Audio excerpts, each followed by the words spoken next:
What would make someone sell every IUL they own, call all their clients to admit that they were wrong, and then go all in on building one of the best whole life insurance systems I've ever seen?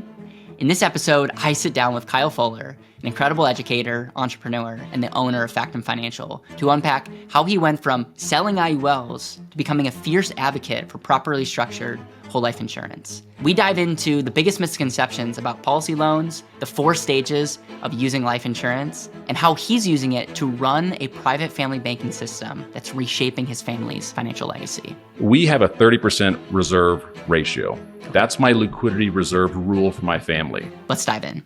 Kyle Fuller, man, welcome to the BetterWealth show. I think this is the first time you're actually on the show, which is crazy because we've known each other for 5+ years. You've been in the space 10 years. You guys are crushing it. I love seeing your Facebook posts, and you guys are running events and doing some incredible things. We're in Salt Lake City at Truth Training.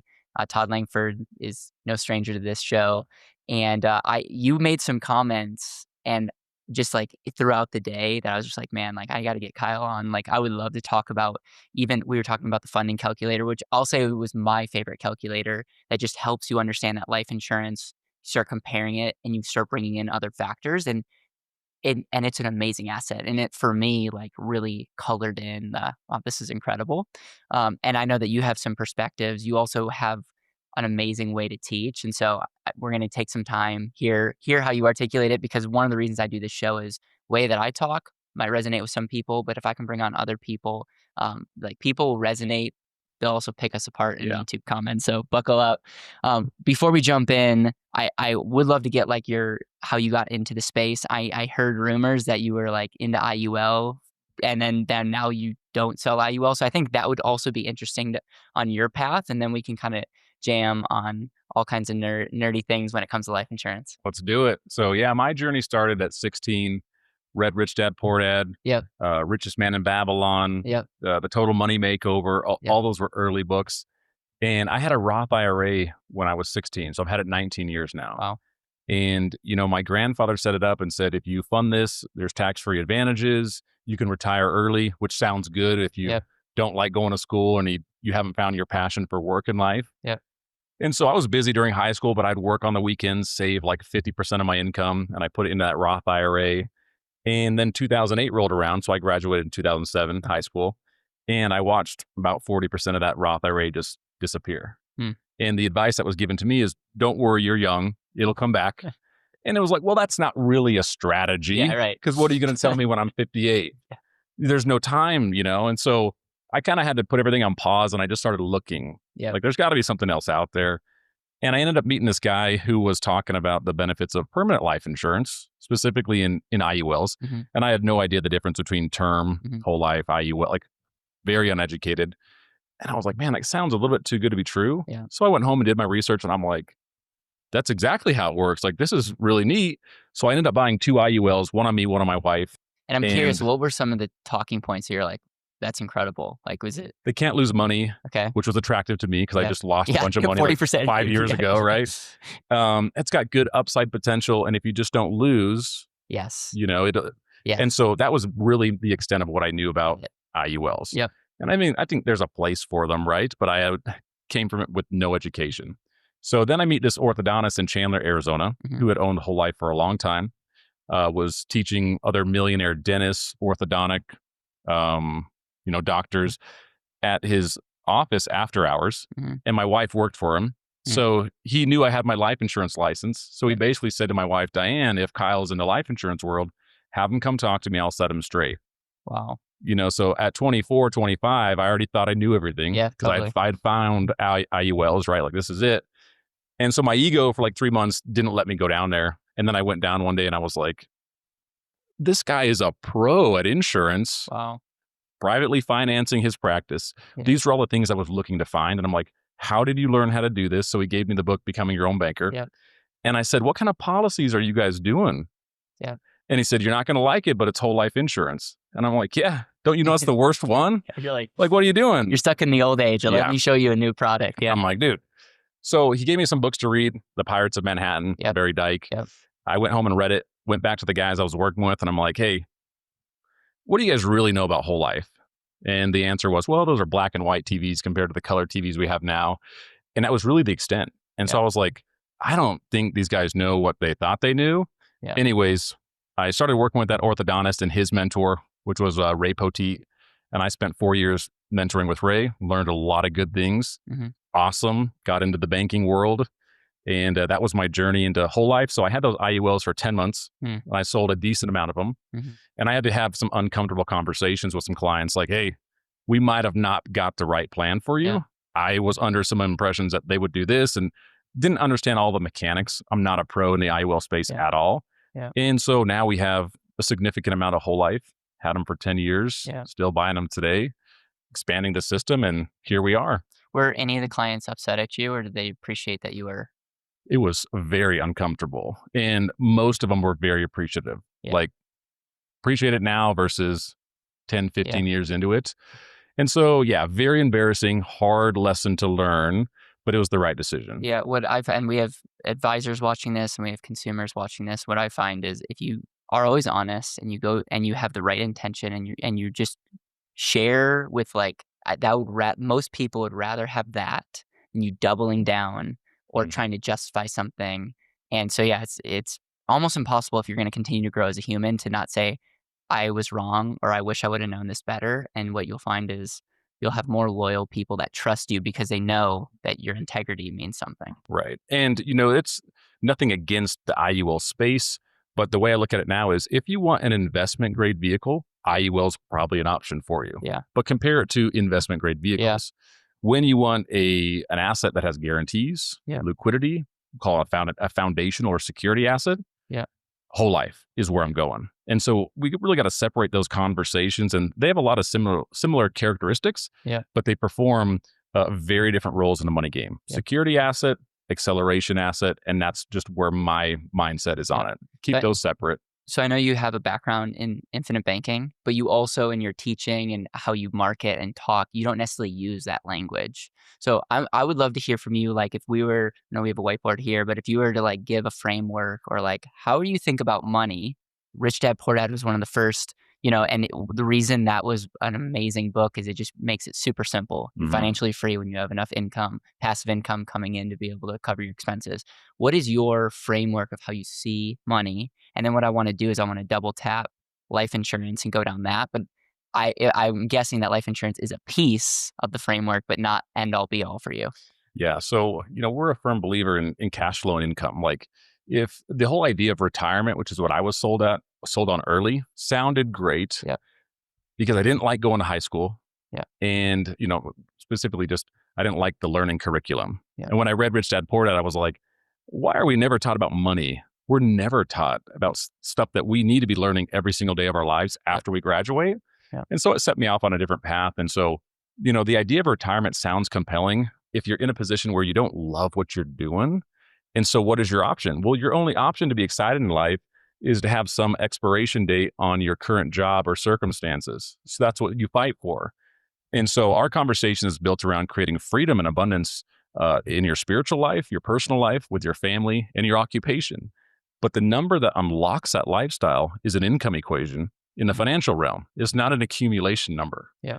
And so when you focus on creating cash flow and income, and I need $10,000 to live the life that I really want, Yes. Yes. that's what you run down. And you can run that down quite quickly if that's what you're focused on. We call that your minimum freedom number, like That's $1 right. more than, monthly expenses. And then we call what's called the infinite freedom number. That's the number that, like, if you were looking at your spouse, you say, how much money do we need to bring it in to where you'd be like, we did it and we Love can it. do everything we've ever wanted. I love it. Give the money you want to give, spend the money you want to on your personal, your with your family, the vacations you want to do, Bora Bora, New Yeah. Zealand, like all the big things you've always wanted to do.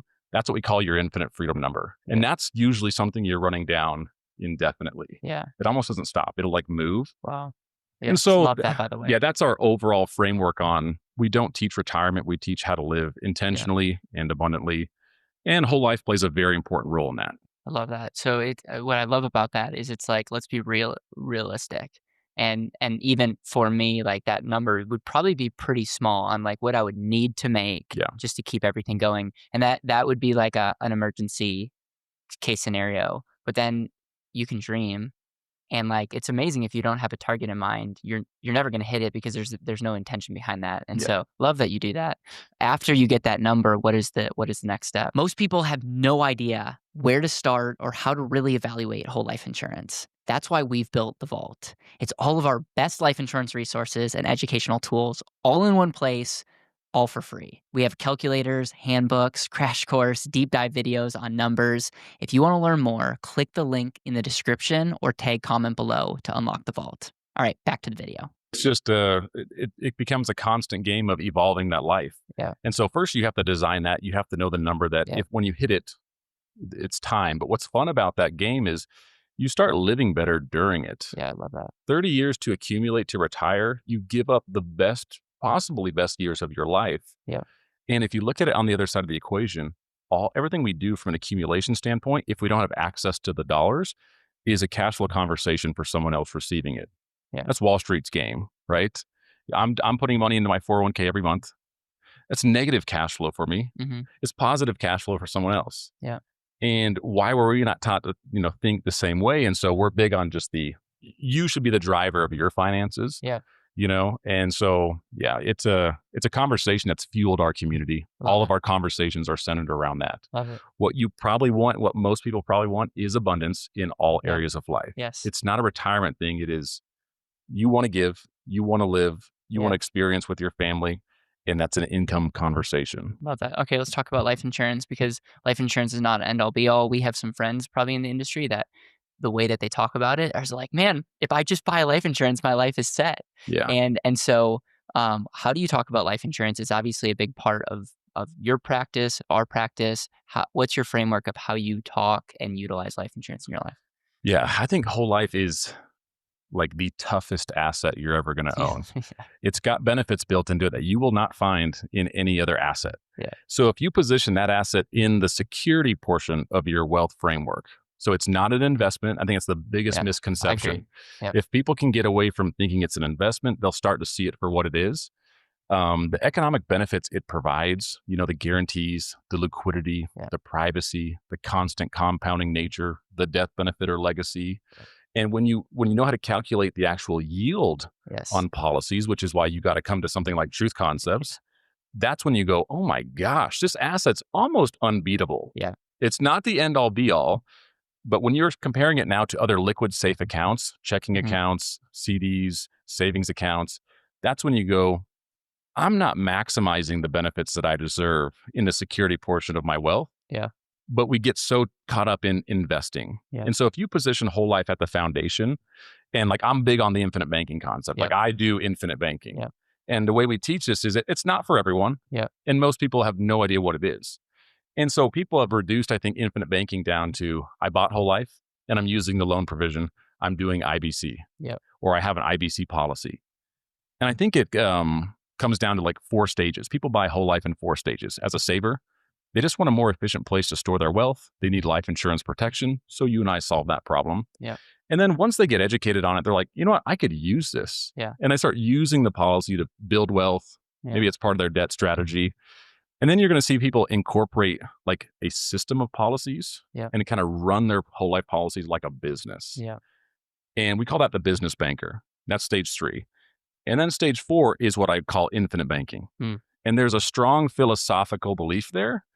And a lot of times the math doesn't make sense, but we do things in the infinite banking world that might not make mathematical sense to someone building wealth, but we're doing it for the legacy and the significance, right? Like, so I have a family banking system. I loan money to my siblings for vehicles. I will loan money to my kids for vehicles, mortgages. I could go get a better rate of return in my business, but there's a legacy and a significance play there that's, really heavy on the relationships that are built around that. And so I'll take the relationship and the significance over a higher rate of return. And I think that's where people get the infinite banking concept wrong. It's like, you have to understand at the core what's happening there. Yes. And, if we're not going to go to that level, let's not call it infinite banking, call it what it is. Yeah. You use whole life for a wealth building tool. Yeah. You use whole life as a safe asset to save and use your money throughout your life. What I appreciate you saying that and articulating that is that's amazing that you do that with your family. And I have a problem with people that like don't articulate like, hey, this is maybe not the most efficient way, but guess what? Having kids might not be efficient. Getting married might not be efficient. Doing certain so the thought process that just doing something that's financially optimized or efficient is always the best is maybe a flawed mindset to begin with. But if you get really clear on what you want, and then if you can have financial tools that can help accomplish that, I would actually articulate that being efficient, even if financially it may be less optimized because you're getting closer to your desired result. Well said. All right. So whole life, unpack like your philosophy around like Kim Butler has emergency, and then after an emergency is opportunity. I'm curious how much you recommend people have before they even use, like, how much money do you want saved to off to the side? You could call that dead money, but you could also call that like insurance policy on your own cash flow. And then do you teach like opportunity fund? And then what's the framework of how you teach people to use that when it comes to they have a system of policies or they're doing infinite banking? Yeah. So the way I look at it is I learned a lot of good things from my first mentor in the business, and he was doing infinite banking and he owned whole life insurance like very few people I've seen since then. Yeah. And this guy was a pro. Forever grateful for him. You know, my family's financial legacy is much different because of that man. And at the same time, we learned some things because he was so good. And when you're that good at the money game and leveraging whole life, if you're learning like advanced strategies with the loan provision and you're new to the game, it can be dangerous. Mm-hmm. And so I was always under the impression that max policy loans were the way to go. Yeah. Because if you're earning 4 and you're paying 6, Mm-hmm. you're getting ahead because the compound interest, which is an absolute half truth. That's not it's really a lie, happening. but it sounds good. We know that, right? Yeah. And so it put myself not in a bad situation, but the power is not in the loan for whole life insurance. It's in the cash values. Yeah. Like that's where the power is at. It needs to be a stable liquid asset. So right now we have a 30% reserve ratio. Okay. That's my liquidity reserve rule for my family. Okay. So if we have $1 million of cash value, 300,000 is non-negotiable. We'll never touch it. Doesn't matter what the deal is, because no deal is going to be worth sacrificing what took us 10 years to build. Wow. Where people get it wrong is they'll listen to people online and they'll do max loans because they think, well, I'm earning 4 and even if I'm paying 6, I'm getting ahead. Well, then events happen. Yeah. Let's just say COVID. Yeah. I know a lot of people in the travel industry that when COVID hit, it shut them down. Yeah. And if you don't have income and you have huge loans and no reserves in your policies, we watch people walk away from 10-year-old whole life policies. Yeah. And it's like, you can't get that time back. Why make your safest asset unsafe? Like, what's the point of that? So we have rules now that we teach our clients as well. Like you need to have liquidity reserves, either a number of days, a dollar amount, or in my case, I like percentages because I plan on growing and scaling. Yeah. So I need a percentage-based savings rate. I need a percentage-based liquidity rate. Yeah. So that when we're 10 million, 30 million, the savings and the liquidity scales with it. I love that. Because if you have a $200,000 reserve, liquidity reserve, and now you're making $10 million, $200,000 doesn't do anything for you. Yeah. That could be like a week of payroll. How did you come up with 30% number? That's a great question. I don't know if there was any thought process, probably because The Richest Man in Babylon, in that book, they teach you put away 10%. Yeah. Sacred money that's used for growing. Pay yourself first. And then 20% goes to debt and you live off of 70. Yeah. Well, once our debt was paid off, we just kind of went to like this 30% savings rate. Yeah. And then from there, 30 has been a very healthy number. So we kind of converted it to other things like 30% to liquidity reserves. Yeah. But it will also fluctuate during certain events.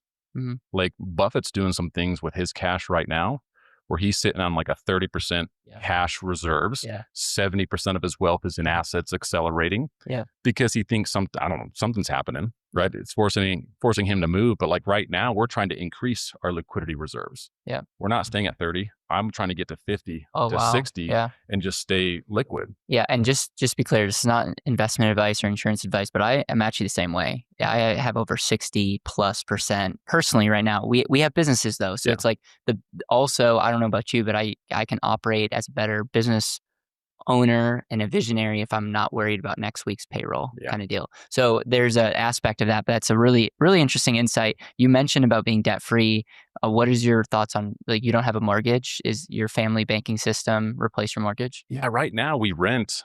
We sold our home at the peak of the market. Let's go, dude. There was an I opportunity. love Yeah, that. it's at a certain point, you just kind of have to do your own thing. Yeah. Like people would say, no, you got to own because the appreciation and and I'm like, we made a lot of money selling our house. Yeah. All of it went to PUAs Let's in our go. system, and it's like, and now we're going to wait for the opportunity. Yeah. And also, I'm sure you have frameworks for a lot of things. The cost of living. Yeah. So it's like, and so some people might be in a home and they might be paying a mortgage. It's 4,000, 5,000, but they could be potentially renting an equivalent situation for maybe 3,000. Right. So yeah, you're building equity, but you also have to look at the opportunity cost. And I think a lot of times we get these half truths of like owning a home is the American dream, or it's like always a good investment. Well, is it? Because compared to compared to businesses or other opportunities. So I think that's amazing.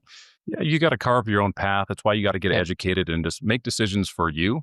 Yeah. The comparison game's always unwinnable, right? Yeah. It's like Caleb's got to do Caleb, Kyle's got to do Kyle. Yeah. And sometimes that means doing things that people say, why are you selling your home? Why Yeah. are you renting? Yeah. Because we got a business that's rock and rolling right now. Yeah. Like there's opportunity outside of Love that. appreciation on a home. We're going to go capture that. If you were to buy a home in the next years, would you use a mortgage or would you try to have cash value?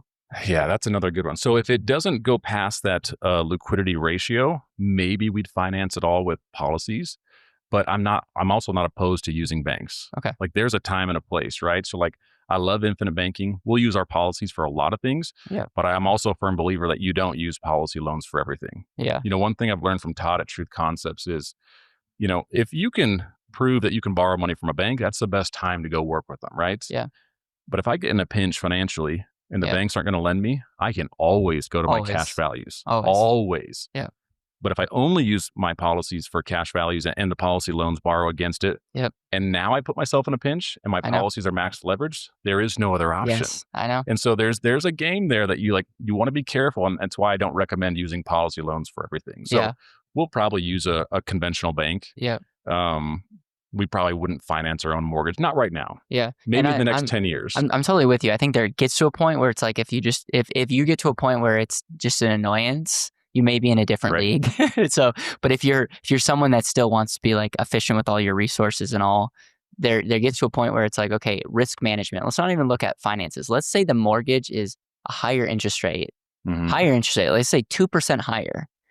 I would still take that and give myself, it would be costing me 2% to have optionality over here. Yeah. And you're totally right. If things get in a pinch, instead of having all my money tied up, now I have a pool of capital that can make 10 years of payments, let's just say. Right. So I have 10 years to figure out what I want to do. I could sell that. Like I just have options. Yeah. And it's just interesting because I find that a lot of people use the mortgage conversation around like you have more risk. Right.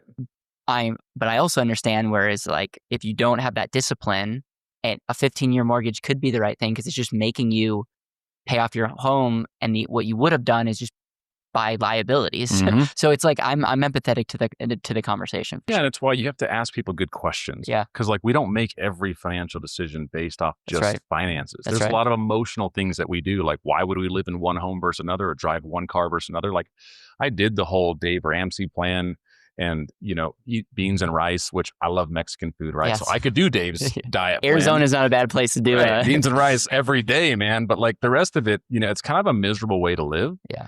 And, when you have the epiphany that not all debt's bad, there's debt Yeah. that consumes your income. There's debt that pays you income, and everyone's different. Yeah. But, we drove and paid off cars. We did all that. Yeah. And it was a miserable way to live for us. Yeah. Yeah. So I it's love like, it. Yeah. now some of the vehicles we drive, they're definitely nice, but Yeah. it upgraded. Now my commute to the business that I love doing is so much better than it used to be. Like there was so much value in that purchase decision aside from finances that Yeah. that's why you have to ask people like, what's important to you? What are you trying to do? Yeah. For some people, paying off the mortgage, that's the best thing they should do. And they will sleep better.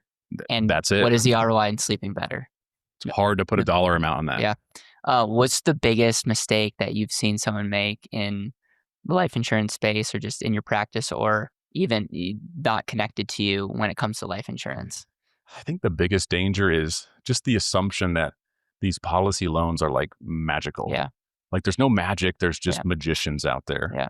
And I was one of them. Yeah. Like I was teaching a lot of that. You can earn 4, pay 6 and get Let's ahead. unpack that. The concept of that is you're getting your compound interest in your policy, and then you show a 6% amortized concept. And so you look out over 10, 15, 20 years. By the way, I have an example of this in my book. So it's like we're all in the same boat here. And so you could say, oh, there's a difference between compound interest, 4%, versus what you're paying over 6%, but you're not showing apples to apples from a cash flow perspective. Right. If you were paying 6 and earning 4 does not end well. And so it's a half truth that I've in the past, have also been a part of. So I just it's very common, but I'm glad that we're talking about it because I still to this day see people, parroting this. And it's almost like their justification to be like, oh, use your policy, go on vacation. It's almost always people justifying you to use your policy to buy stuff you probably shouldn't buy. And that's where the magical part of it comes into play. And that's where like infinite banking and whole life will get a bad rap. Yes. It's because like you can't buy jewelry and make money. You can't take a vacation and make money. Yes. Like there's still the opportunity cost. And it's one thing to earn the constant compounding in your policy, but then pay an interest rate to the insurance carrier. Yep. And like no business in the world can operate on those margins. Yes. If I'm an insurance company and I say, we'll pay you 4% for your policy cash values, you bring us to premium, we pay you 4%. Yeah. And then you can turn around and borrow from the insurance company and make money. The only way that works if I'm lending to you at 3. Yeah. Yeah. But I'm lending to you at 6. Yeah. These insurance companies that have been around forever, you don't think they know their math? Yeah. You think we trick them? Yeah. But it looks funny if you calculate it without taking a year-over-year look. Because if you earn 4 and pay 6 in 1 year, you do not get ahead.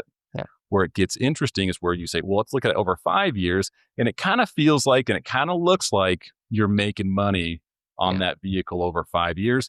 And it's just not happening. You can't take the time out of the equation. Question for you. So the way that I explain this is I almost separate the conversation around internal and external. So let's talk about internal. And this is where the funding calculator comes into play. And if you don't know what we're talking about, it's a truth concepts calculator where you can put in a life insurance policy and you can look at the actual return, but then you can also factor in things like cost of insurance. You can also factor in things like fees or anything. So it's usually you'll look at a life insurance policy with like a 3.5 to maybe a 5% actual rate of return. This is after, this is an actual rate of return. But then when you start factoring in other things, the internal value increases. So the first thing that I like to do is let's appreciate life insurance and let's look at all the other benefits. What's the value of having creditor protection? What's the value of safety? What's the value of chronic illness riders? What's the value of an increasing death benefit? So let's appreciate life insurance as the asset it is. And then if you're going to do an external use, let's make sure that activity makes sense in its own. Just because you have an amazing asset over here doesn't justify you to make a dumb decision over here. Right. So it's you understand life insurance, and if you're going to use it, let's look at the external deal. What is the cost to control capital? Let's say it's 6%. Why would I tie up some of my liquidity and headspace to pay 6% to earn 7? Personally, not financial advice. On paper, that could work. But why in the world would I be okay with that? Yeah. And so you have to figure out what are the opportunities that get you out of bed. But those two things, that's at least how I explain it. I'm curious your feedback and how you could either make that better, or how do you explain when people ask you, because I'm sure people do, your clients, Kyle, when should I take my loan, or what? That's a question we get all the time. Yeah. It's that's the way that I try to articulate it, but then everyone's opportunity for upside might be different. I think you nailed it. It's 2 separate conversations. There's a growth rate on the policy, and there's an external loan rate you're going to get from the carrier. And you don't bring those into the same conversation. Right? So if I have a checking account that earns me next to nothing, it's a liquid safe asset. That's why I'm going to store more money with life insurance carriers than I do with commercial banks. Life insurance companies give me more benefit. They value my dollars more. So I'm going to put money with them. Well, those 2 rates, you can compare those. So the whole life's going to beat it plus the benefits.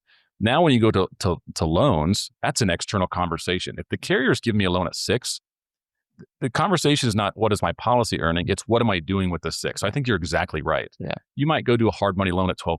You might buy real estate for 9, put it in the stock market Yeah. at 10, whatever your philosophy is.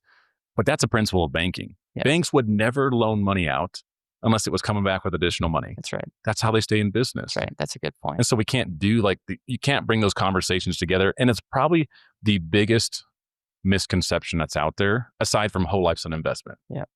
It's like this policy loans is magical thing. And like you said, that's the way I was coached. Yeah. That's what I taught people for multiple years before coming to a Truth Concepts. Yeah. And then when the math was actually broken down, I was like, Yeah. why have I been teaching this? Yeah. This is so uncomfortable again. Like you kind of have to go back and say, hey, we got to reel this in. Yeah. And we got to be more disciplined, have tougher money habits, because that's it. absolutely not happening. I love it. If you're a high income earner or own a successful business, you're already creating real value in the world. The real question is, are you keeping that money, protecting it, and growing it the way that actually supports your long-term goals? At BetterWealth, we help people like you better keep, protect, and grow their wealth through various tax strategies, estate planning, specially designed life insurance, retirement planning, and even a fractional family office service. If you're interested in one or more of the areas we can serve and want to learn more, the next step is to book a free clarity call with us. Click the link in the description or tag comment below to get started. Back to the video. Kyle, anything else that's on your mind, what you're up to? I mean, you guys are doing some incredible things, doing a lot of speaking. What other things that you want to say? I know I pulled you in. There's no time to prep. I was like, hey, let's jam. Good. We're on a mission, We live in the wealthiest country in the history of the world. Yeah. Like income's not our problem in this country. Yeah. But what our problem is our savings rate. Yeah. How much of this money and this wealth that we have access to in America are we actually keeping? Yeah. And building wealth and keeping wealth are two different skill sets. And we're pretty good at teaching people how to keep wealth, right? And so we have this low savings rate problem, which bleeds into a lack of liquidity. Mm. We don't have good savings rates, which means we don't keep good cash reserves. And I think it's due to a few things: lack of education, which brings lack of awareness financially, and just really inefficient wealth storage environments. Yeah. If people knew what whole life was and the benefits it provides them, everyone would be storing a large, not all of it, but a large portion of their income into whole life insurance as a security asset. And once you have that realization, I think things change. And the cool part about that is if we can just get tougher money habits as Americans, get our savings rate up. We got to stop saving 5% of our income. Yeah. Keep better cash reserves. There's so much financial pressure that Americans feel, and they feel it when they go to bed. Yeah. You put your head on that pillow and it's like, that deal has to go well. Yeah. I got to get that extra paycheck. We have to get a tax refund. Yeah. That's all financial pressure, and people feel that. Yeah. Well, if you fix the savings rate, you get some liquidity in your life, yeah. and you have it in an asset that performs exceptionally well for you, that financial pressure starts to go down. Yeah. And that's also why I have that 30% reserve yeah. ratio. If that's there, it makes you operate different as a human being. You can just perform better, yeah.